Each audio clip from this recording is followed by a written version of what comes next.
Dans un contexte mondial marqué par la libéralisation des échanges, le renforcement des instruments d'intégration et de coopération économique, la présente rencontre d'Abidjan, comme chacun l'a souligné tout à l'heure, présente un intérêt tout particulier. Ce séminaire gouvernemental sur les accords de partenariat économique devra permettre, entre autres, et comme souligné tout à l'heure par mes dévanciers, de faire le point de l'évolution des négociations pour les APE, avec bien sûr les difficultés rencontrées,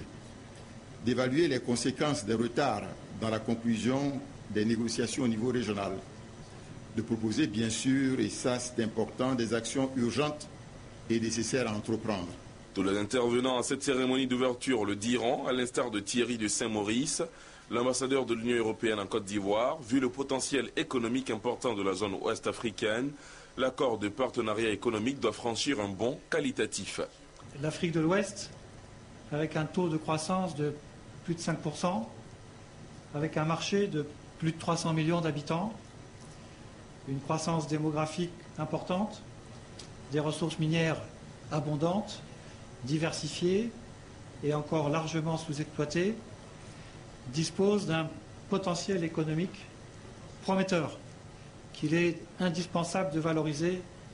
dans l'espace économique mondialisé.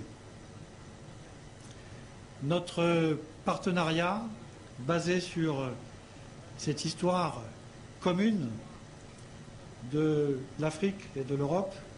et sur notre communauté de destin, doit franchir aujourd'hui un nouveau saut qualitatif.